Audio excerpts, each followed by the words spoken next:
வணக்கம். தமிழ் ஃபுட் கார்னரில் இன்றைக்கி பட்டர் பன் பண்ண போகிறோம். இதை 2 விதமாக பண்ண போகிறோம். ஒன்று ஒயிட் சுகர் சேர்த்து, இன்னொன்று நாட்டு சக்கரை சேர்த்து. ரெண்டுமே சுவை ரொம்ப நல்லாயிருக்கும். இப்போ எப்படி பண்ணுறதுன்னு பார்க்கலாம். 2 பன் எடுத்து வச்சுருக்கேன். கூடவே அன்சால்டட் பட்டர் எடுத்து வச்சுருக்கேன். இந்த பட்டர் பன்னுக்கு அன்சால்டட் பட்டர் தான் நல்லாயிருக்கும். இப்போ இந்த பன்னை கட் பண்ணிக்கலாம். ஃபுல்லாக கட் பண்ணிடக்கூடாது, இந்த மாதிரி கட் பண்ணிக்கணும். இந்த சைடு நம்ம பட்டரை தடவிக்கணும். பட்டர் பண்ணுங்கிறதுனால பட்டர் தாராளமாக வச்சாதான் நல்லாயிருக்கும். இப்போ இதில் ஒயிட் சுகர் சேர்த்துக்கலாம்.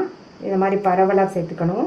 நான் இதில் 1.5 டீஸ்பூன் சுகர் சேர்த்துருக்கேன். நீங்கள் உங்கள் டேஸ்ட்டுக்கு தகுந்தபடி கூடவோ குறைச்சோ சேர்த்துக்கோங்க. இப்போ இதை க்ளோஸ் பண்ணிவிட்டு இது மேலேயும் பட்டர் சேர்த்துக்கணும்.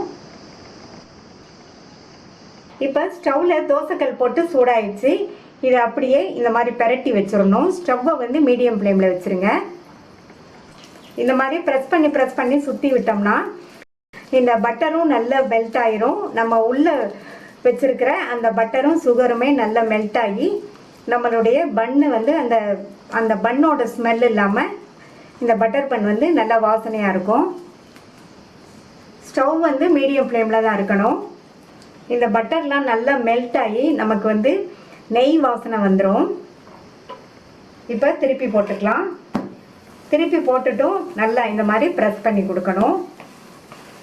இந்த மாதிரி ப்ரெஸ் பண்ணி கொடுத்து இந்த பன்னு நல்லா ஃப்ளாட் ஆயிடணும்.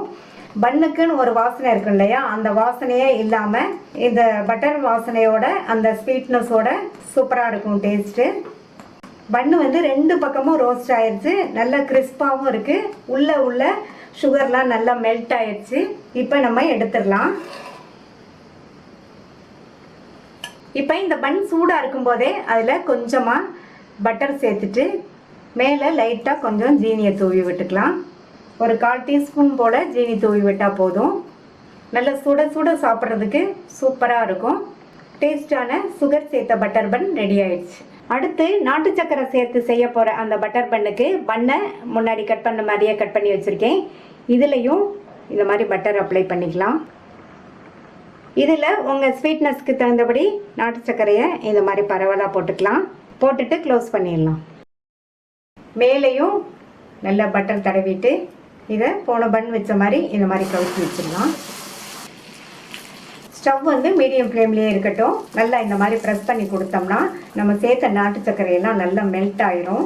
பரட்டி போட்டு நல்லா மறுபடியும் இந்த மாதிரி ப்ரெஸ் பண்ணி கொடுத்தோம்னா நம்ம சேர்த்துருக்கிற அந்த பட்டரும் நாட்டு சர்க்கரையும் நல்லா மெல்ட் ஆகி இந்த பன்னுமே நல்லா ரோஸ்ட் ஆயிரும். இப்போ நாட்டு சர்க்கரை சேர்த்த பட்டர் பன்னும் ரெடி ஆயிடுச்சு. இதில் மேலே லைட்டாக இந்த மாதிரி பட்டர் சேர்த்துட்டு கொஞ்சமாக நாட்டு சர்க்கரையை தூவி விட்டுக்கலாம். நல்லா சூடாக சுவையான நாட்டு சர்க்கரை பட்டர் பன் ரெடி ஆயிடுச்சு. இந்த டேஸ்டான 2 விதமான பட்டர் பன்னை ட்ரை பண்ணி பார்த்துட்டு உங்கள் கமெண்ட்ஸை சொல்லுங்கள். இது வரைக்கும் தமிழ் ஃபுட் கார்னர் சேனலை சப்ஸ்கிரைப் பண்ணாதவங்க சப்ஸ்கிரைப் பண்ணிவிட்டு பக்கத்தில் உள்ள பெல் பட்டனை கிளிக் பண்ணிக்கோங்க. தேங்க்யூ.